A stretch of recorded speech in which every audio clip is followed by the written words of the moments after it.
Anak hebat karena cinta rasa, bukan gratifikasi. Dia kenaikan kelas tidak bawa uang, dia bawa tumpeng buat gurunya, dia bawa bakakak buat gurunya, karena gurunya telah mendidik anak-anaknya dengan baik. Itu cinta, itu rasa, bukan gratifikasi. Kami berbuat baik pada orang tuanya, tapi orang tuanya juga harus punya rasa dan punya cinta demi anak-anaknya.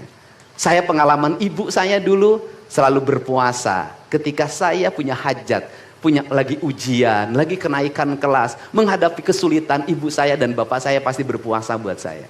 Saya minta ibu dan bapak, coba rajinlah berpuasa bagi anak-anaknya. Bisa jadi, mohon maaf, bisa jadi anak-anaknya seperti ini, rasa orang tuanya yang harus diperbaiki. Bukan kesalahan anaknya, tetapi rasa dan cinta orang tuanya juga harus dibenahi. Hidup itu alam, Pak, interaksi. Mari bangun cinta negeri ini, karena negeri ini adalah negeri Siliwangi, negeri Silih Asa, negeri Silih Asi, negeri Silih Asu, negeri Sigilih Pikanyaa. Bagi mereka yang tidak ngerti Siliwangi, tidak tahu makna Siliwangi, tidak pernah berkontemplasi dengan Siliwangi, jangan coba-coba Anda berbuat tidak baik terhadap tanah Siliwangi. Saya sampaikan itu, kaluhur tesirungan kahandap teu akaran. Assalamualaikum warahmatullahi wabarakatuh. Sampurasun. Yang saya hormati Forkopimda Provinsi Jawa Barat, hadir pada kesempatan pagi hari ini Wakil Ketua DPRD Provinsi Jawa Barat, Ketua Komisi 5 DPRD Provinsi Jawa Barat dan seluruh anggota, Kasdam 3 Siliwangi, Wakapolda Jabar, Wakajati Jabar, dan sahabat saya hadir juga, dan Kodiklat TNI, saya ucapkan terima kasih, selamat datang.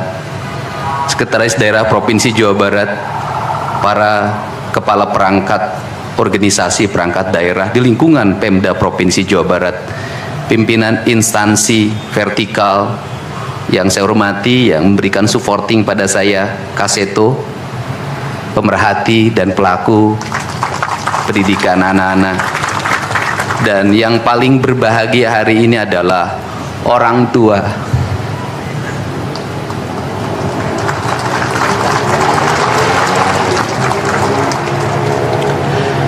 Dari 273 anak-anak Jawa Barat yang terjaring di seluruh provinsi Jawa Barat dengan berbagai latar belakang, dengan berbagai kondisi, dengan berbagai keadaan, hari ini sudah tumbuh menjadi anak-anak yang sehat, memiliki visi dan memiliki harapan. Bahkan menurut saya jauh lebih baik dibanding yang tidak mengikuti pendidikan di Dodik, Lembang, Rindam 3 Siliwangi. Saya ucapkan terima kasih buat komandan, wakil komandan, dan para pelatihnya. Yang pertama, hari ini kita bersama-sama memperingati upacara kebangkitan nasional. Saat masyarakat Indonesia, masyarakat Nusantara disadarkan dari ketertutupan telinganya, dari ketertutupan matanya, dari ketertutupan hatinya, dari kebutaan matanya, dari ketulian telinganya, dari kebisuan lidahnya, dan dari ketutupan hatinya, di mana saat itu kita masuk pada sebuah fase kita ternina bobokkan oleh imperialisme kolonialisme yang menghamparkan lapangan pekerjaan, yang menghamparkan perkebunan, yang menghamparkan areal persawahan, yang menghamparkan areal-areal irigasi, yang menghamparkan areal bendungan. Tetapi mereka mengisi gedung sate ini, mereka mengisi gedung-gedung indah dan mewah di seluruh Nusantara, tetapi gedung-gedung itu hanya memiliki hak mereka untuk melakukan pengelolaan keuangan, untuk melakukan pengelolaan kekuasaan, di mana seluruh hasil kekayaannya anak-anaknya dinikmati oleh mereka dan dikirimkan ke negerinya, dan kemudian rakyat Indonesia hanya menjadi kuli dengan gaji yang terbatas, dan beberapa orang Indonesia yang tunduk menjadi kaki tangannya menikmati sebagian kekuasaannya, bahkan menikmati uang-uang yang seharusnya dibayarkan kepada para pekerja Indonesia yang lapar, yang hitam kelam terbakar, yang disebutnya sebagai rodi. Mereka mengambil hak-hak mereka dan dinikmati oleh mereka yang hari itu berkongsi dengan kolonialisme. Maka kesadaran itu tumbuh, lahirlah gerakan Budi Utomo, lahirlah gerakan Sumpah Pemuda, dan seluruh gerakan itu dimulai dengan sebuah kesadaran dan hilangnya rasa takut pada dirinya bahwa kita adalah pemilik hak dari negeri ini. Hari ini kita disadarkan pada sebuah peristiwa di mana kita sering buta mata kita, kita sering tuli telinga kita, dan kita sering gagu lidah kita ketika anak-anak kita berteriak di jalanan, mengusung sangkur, membawa celurit, saling berkejaran, darah menetes di setiap sudut kota, motor-motor dibakar, orang menjerit penuh rasa ketakutan. Kita hanya bisa diam. Ketika di sudut-sudut kota anak-anak kita menenggak ciu, ketika sudut-sudut kota anak-anak kita makan eksimer, ketika di sudut-sudut kota anak-anak kita makan minuman oplosan, mereka jatuh tersungkur, matanya merah penuh dengan rasa emosi, pulang ngamuk ke orang tuanya, kita hanya bisa diam. Ketika anak-anak kita menghabiskan waktu main game online sampai jam 4 pagi, tidak masuk sekolah, di rumah ngamuk, mengancam orang tuanya dengan pisau, menusuk kakeknya dengan sangkur, kita hanya bisa diam. Proses kita hanya dua, pidana dan penjarakan dalam penjara anak. Tetapi kita tidak pernah menyadari bahwa seluruh lorong-lorong kegelisahan mereka, seluruh hiruk pikuk jalanan tak membuat mereka nyaman. Sudut-sudut rumah menjadi neraka bagi kehidupan mereka. Lapang-lapang bola tergusur menjadi industri perumahan, pemukiman, dan pertokoan.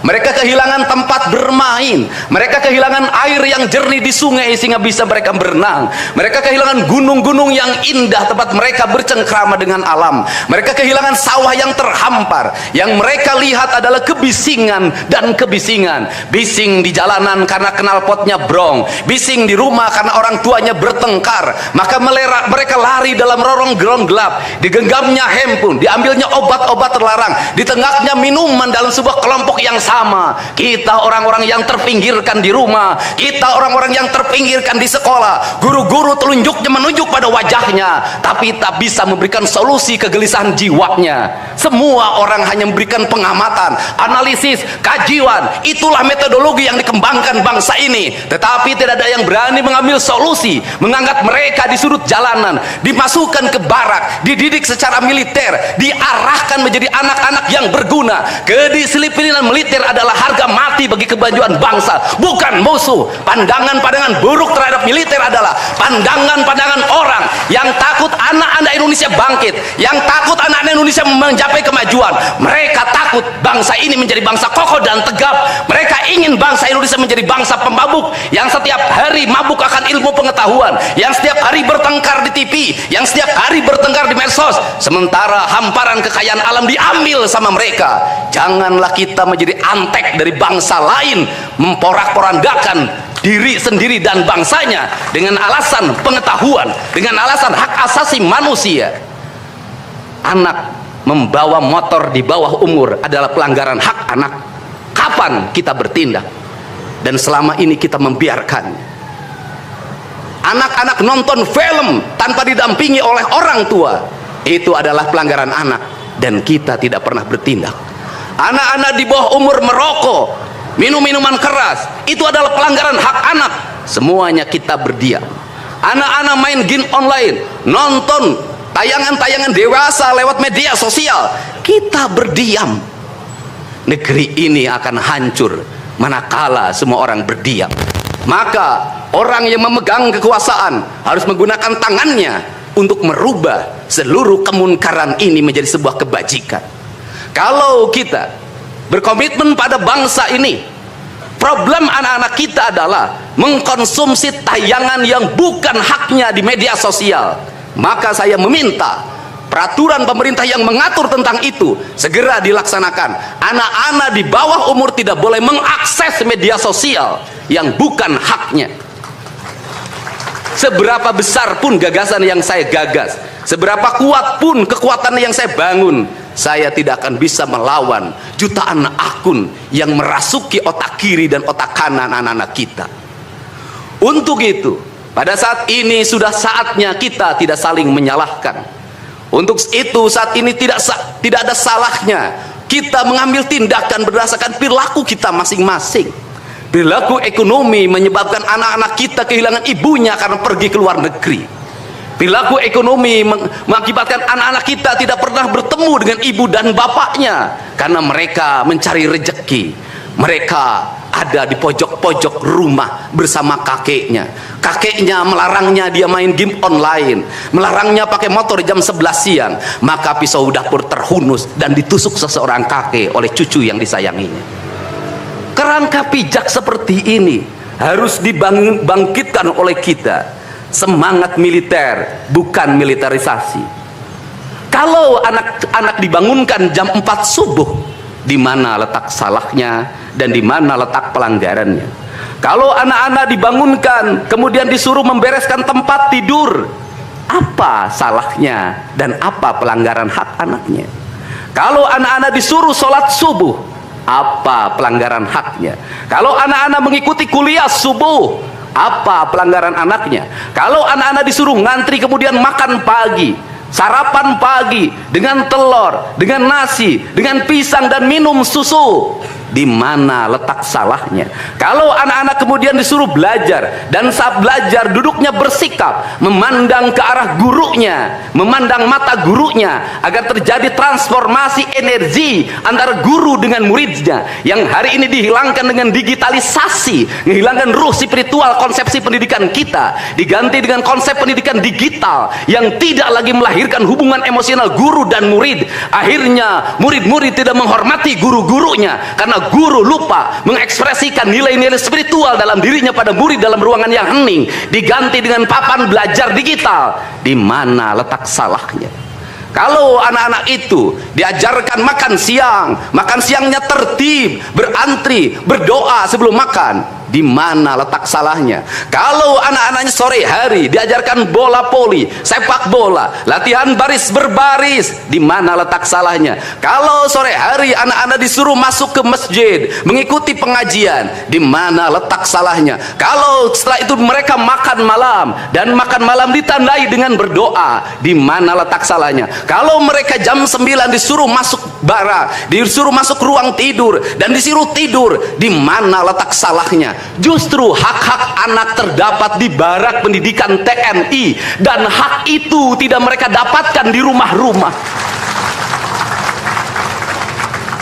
Di rumah-rumah anak-anak tidak bisa tidur malam. Mereka rata-rata tidurnya jam 4, jam 1 malam, jam 2 malam. Di rumah mereka tidak mendapat makanan yang bergizi karena serba fast food. Di rumah mereka tidak mendapatkan kasih sayang. Di jalanan mereka balapan. Mereka tidak mendapatkan ruang hidup tanpa gadget dalam setiap hari. Saya katakan justru lingkungan kita hari ini, rumah, halaman rumah, kadang sekolah, kadang jalanan, bukan lagi tempat yang ramah untuk anak-anak Indonesia. Untuk itu apa kebijakan yang harus kita lakukan? Kebijakan yang harus kita lakukan adalah mindset pembangunan dirubah. Ekonomi bukan segalanya. Itu penting. Tetapi ekonomi tidak boleh membunuh ruang-ruang publik di mana orang mendapat ruang bercengkrama. Desain rumah harus dikembalikan pada desain yang membuat jendela, membuat ruang untuk ibu dan bapaknya berkumpul. Halaman rumah harus tersedia di setiap kampung, jangan dihabiskan untuk bangunan karena anak-anak ingin bermain di halaman. Lapangan bola di setiap desa harus ada. Karena apa? Karena mereka terus berinteraksi olahraga. Sungai-sungai harus dijernihkan Karena anak-anak orang miskin tidak bisa berenang di kolam renang yang berbayar. Mereka harus berenang di sungai-sungai yang jernih. Gunung-gunung harus dihijaukan karena anak kita perlu hiking dan traveling dalam setiap waktu. Anak-anak kita perlu berinteraksi dengan semesta. Lampu-lampu kadang sebulan sekali harus dimatikan agar anak kita bisa menatap langit, melihat bulan dan bintang, bahwa dia adalah bagian dari cakrawala yang indah. Negeri ini sudah sesak dengan uang di kepalanya. Yang akhirnya apa? Pendidikan hanya menjadi ucapan dan tingkatan S1, S2 dan S3. Tapi pendidikan lupa ada nilai esensial yang harus dihidupkan dalam relung hati manusia. Pendidikan Indonesia adalah mewujudkan manusia Indonesia seutuhnya. Mewujudkan manusia Indonesia seutuhnya. Dalam falsafah Sunda disebutnya Pancawaluya. Cager, bager, bener, pinter, singer. Itulah falsafah pendidikan asasi. Maka falsafah pendidikan asasi dalam kaidah Sunda disebutnya, kalimatnya begini: Kawung mabur sarulukna sama kelengiten pandana, Ciamis tinggal paitna, Ciherang tinggal kiruhna, resi lengiten ajina pandita ilang komara, kaduruku hawa nafsuna, bangkong di kongkorong kujang, kacai mawacameti. Saya hanya falsafah ini. Apa itu bangkong di congkorong kujang? Kujang adalah senjata. Bagi orang Sunda adalah sebuah kehormatan diri. Kujang, tetapi kujang tidak bisa dikongkorongkan pada bangkong. Kalau bangkong dikongkorongkan oleh kujang, bangkong itu anak-anak di bawah umur. Kalau dia dikongkorongkan oleh kujang, kujang itu tak bermakna dan bangkong itu mati, tak mampu membawa kujang. Kacai mawacameti, apa itu artinya? Orang pergi ke air untuk mensucikan diri, maka dia harus membebaskan diri dari berbagai apapun kepentingan. Dia ingin pasrah, dia ingin sumera, hirup ukur sasamperan, awak ukur sasampayan, sariring dering dumadi sarengkak saparipola, la haula wala quwata illa billah. Maka dia tidak boleh membawa hawa nafsu. Ketika kita ingin memasuki abad ritual dan spiritualitas, maka tidak boleh ada kebencian, tidak boleh membawa senjata apapun, tidak boleh, maka kita berserah. Apa yang terjadi hari ini? Orang-orang yang setiap hari bicara tentang kesucian, lidahnya menyakiti orang lain, menusuk orang lain, membawa api peperangan pada saat orang menuju kesucian, bahkan bisa jadi menghinakan orang lain, itu dianggap bagian dari kesucian. Tidak ada anak nakal, tapi orang Sunda itu menyebutnya budak bangor. Budak bangor itu beda dengan nakal. Kenapa? Itu masa mereka menginjaki masa remaja menuju masa dewasa.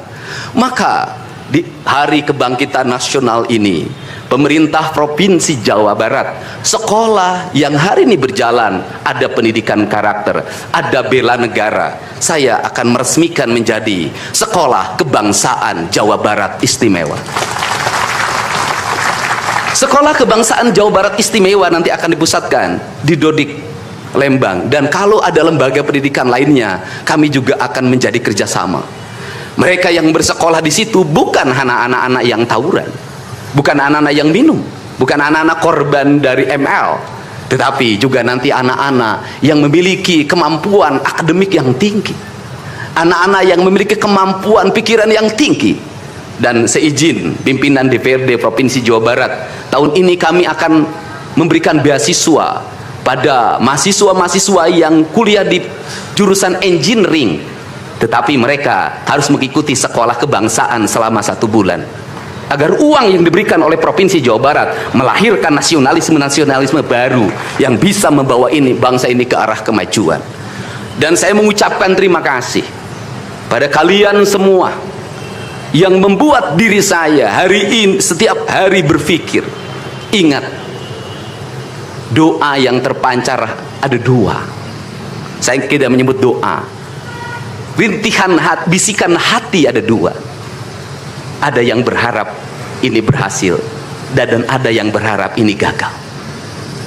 Siapa yang berharap ini berhasil? Mereka adalah kaum-kaum nasionalis yang mencintai bangsa ini. Siapa yang berharap ini gagal? Para nyinyir dan para pembenci yang menjadikan politik sebagai tujuan hidupnya, tanpa pernah bisa membedakan mana kepentingan politik dan mana kepentingan kebangsaan. Walaupun kebijakannya baik, karena beda dengan politiknya dia mengatakan buruk, dan walaupun kebijakannya buruk karena sama dengan politiknya dia katakan baik. Ini orang yang tidak punya spirit nasionalisme. Dia hidup mempertuhan politik dalam setiap waktu. Saya katakan, dia hidup mempertuhan politik dalam setiap waktu. Meskipun lidahnya berkata bertuhan pada Allah, tetapi hatinya dalam setiap hari hasud dan menjadikan politik sebagai tujuan hidup. Dan barangkali bisa dilihat dari seluruh rakyat Jawa Barat, karena ini tertransformasi lewat media televisi dan media digital. Yang menjadi petugas upacara hari ini bukan pasukan paskibraka yang biasa kita pakai, tapi mereka adalah peserta didik sekolah kebangsaan Dodik Lembang Rindam 3 Siliwangi. Waktunya tidak lama, hanya 18 hari, tapi bisa dibentuk. Pertanyaannya adalah, di sekolah mereka bisa dibentuk seperti ini? Kalau di sekolah tidak dibentuk hari ini, maka pertanyaannya adalah, berarti sistem pendidikan nasional harus dievaluasi. Dan kalau misalnya yang di Jakarta mau menyalahkan, kan disahkannya di Jakarta. Kan anggaran yang triliunan disahkan di Jakarta. Kenapa anggaran yang triliunan ini tidak terevaluasi dalam setiap tahun? Saya katakan, sistem pendidikan yang di dalamnya angka-angka yang hanya orientasinya materi dan kepuasan dalam outcome dalam sistem pengelolaan keuangan tidak akan melahirkan apapun kecuali tumpukan kertas, software dan hardware. Tetapi pendidikan yang lahir dari jiwa dan lahir dari cinta tanpa biaya yang besar, dia akan melahirkan anak-anak penuh dengan semangat kebangsaan dan punya spirit Pancawaluya. Itulah pentingnya hati, itulah pentingnya rasa. Untuk itu hari ini ada antrian, ribuan orang yang ngantri ingin memasuki pendidikan di pendidikan sekolah kebangsaan. Dan kalian semua hari ini bisa bertemu dengan orang tuanya, bisa mendapat sertifikat dari kami, dan bisa pulang dulu. Nanti dalam 2 minggu sekali kami siapkan mobil di setiap kabupatennya untuk pergi ke Dodik lagi, mengikuti pematangan, bukan di Dodik, nanti di Badan Diklat ESDM Pemda Provinsi Jawa Barat, kalau nanti di Dodik diisi oleh siswa yang baru. Dan kami akan memantau perkembangan kalian dalam waktu 1 tahun, bukan 6 bulan. Dan saya sudah meminta kepada Dinas Kesbangpol, Dinas Pemuda Olahraga, di upacara peringatan 17 Agustus 1945 Pemda Provinsi Jawa Barat, seluruh pesertanya berasal dari siswa didik sekolah kebangsaan di Dodik Lembang. Kalian semua jadi petugas upacara Agustusanan. Jadi tidak usah repot lagi, ternyata bisa. Dan hari ini bisa kalian bahagia. Saya ngasih bonus untuk petugas upacara dari Dodik ini 25 juta untuk dibawa pulang ke rumahnya masing-masing. Dapat uang saku, makannya enak, tidurnya nyenyak, berubah mental, bajunya bagus, pulang dapat bonus, gratis lagi. Dan tentunya buat petugas yang lain juga kita siapkan 25 juta. Nanti ditanya lagi, itu duit dari mana? Ladang ngonten.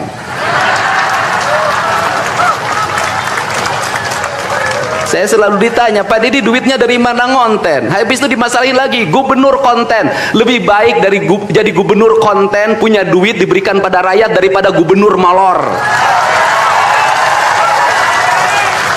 Bener nggak? Ya kan, daripada gubernur tidur, gubernur protokoler, gubernur ingin dihargai, gubernur menghabiskan anggaran jalan-jalan ke luar negeri, tuh hayang ting aing.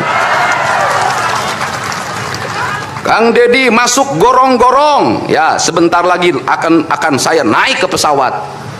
Jadi Indonesia ini perlu mental yang kuat kalau ingin melakukan perbaikan. Kenapa? Harus kuat menghadapi kaum nyinyir.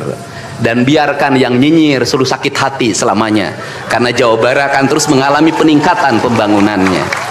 Ini baru 3 bulan, 100 hari itu tanggal 30 Mei, 100 hari kepemimpinan saya. Belum 100 hari sudah banyak orang yang kepanasan, apalagi 5 tahun.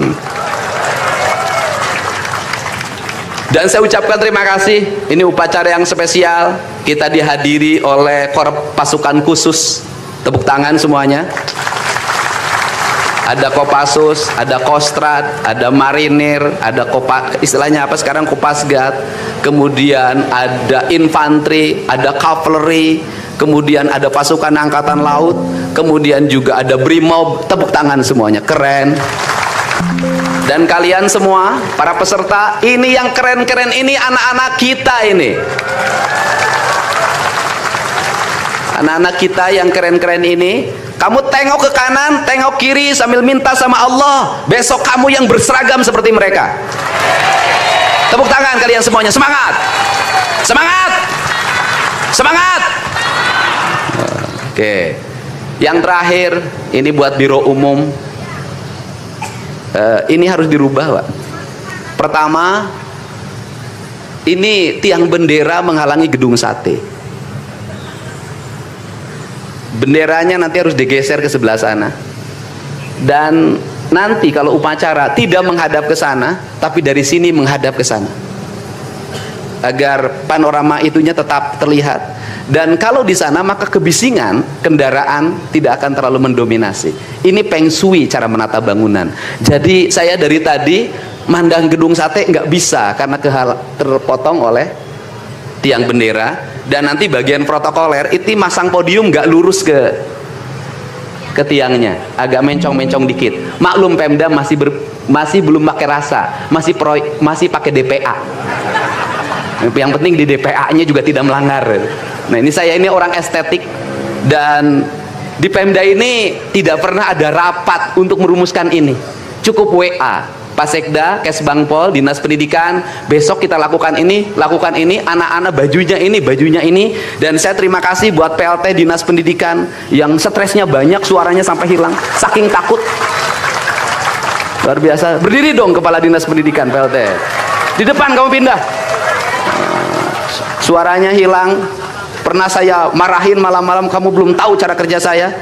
Karena sekarang sudah tahu ternyata Sang Kuryang tuh hidup di sini. Ya, Pak, silakan duduk depan, Pak. Di depan, Pak, duduk. Saya ucapkan terima kasih juga kepada Pak Sekda yang selalu ingin menjalankan tugas saya dengan baik. Kalau belum luntur-luntur dikit wajar, karena dia memang penakut sama istrinya jadi kurang lentur. Kalau saya kan sudah sangat lentur hidupnya. Saya ucapkan terima kasih juga pada Kesbangpol, ini yang supporting sangat baik. Ini mantan, pindah Pak ke depan, Pak. Ini jajaran protokoler. Dan saya ucapkan terima kasih pada Pangdam 3 Siliwangi yang support full. Terima kasih. Kemudian Pangkostrat yang di Purwakarta juga melaksanakan, dan berbagai divisi. Kemudian Komandan Dodik Rindam, terima kasih. Saya ucapkan terima kasih, badannya terima kasih. Saya ngasih bonus buat pelatihnya 50 juta. Saya ini urusan rasa, Bu. Orang tuanya itu jangan hanya bertepuk tangan. Mohon maaf, ada terpanggil dalam jiwanya. Anak-anak saya kok bisa hebat begini ya? Dari rumah itu bawa bakakan.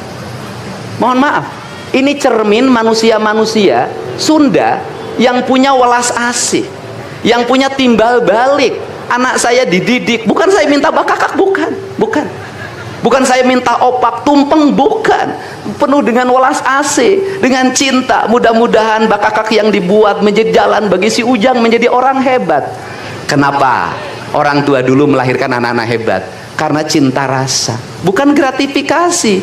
Dia kenaikan kelas tidak bawa uang, dia bawa tumpeng buat gurunya, dia bawa bakakak buat gurunya, karena gurunya telah mendidik anak-anaknya dengan baik. Itu cinta, itu rasa, bukan gratifikasi.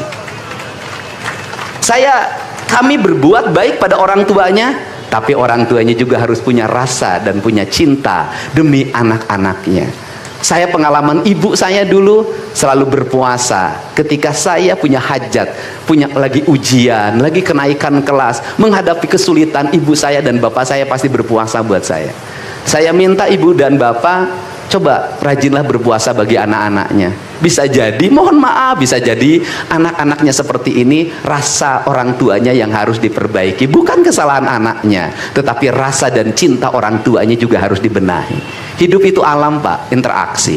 Buktinya sama tentara nurut, sama ibu nggak nurut, sama bapak nggak nurut. Nah ini, makanya untuk itu dari sekarang mari bangun cinta negeri ini, karena negeri ini adalah negeri Siliwangi, negeri Silih Asa, negeri Silih Asi, negeri Silih Asu, negeri Silih Pikanyaa. Bagi mereka yang tidak ngerti Siliwangi, tidak tahu makna Siliwangi, tidak pernah berkontemplasi dengan Siliwangi, jangan coba-coba Anda berbuat tidak baik terhadap tanah Siliwangi. Saya sampaikan itu, kaluhur tesirungan kahandap teu akaran. Ini saya ucapkan terima kasih seluruh pasukan. Saya ucapkan terima kasih buat Panglima TNI, Kepala Staf Angkatan Darat, Angkatan Laut, dan Angkatan Udara, Pangdam 3 Silo, dan seluruh jajaran. Semua terima kasih. Hari ini adalah hari bangkitnya kita. Hari ini adalah hari kemajuannya kita. Dan kita mulai seluruh perubahan ini dari tanah kita, tanah Sunda, tanah Siliwangi. Wallahu muwaffiq ila aqwamit thoriq. Assalamualaikum warahmatullahi wabarakatuh. Sampurasun.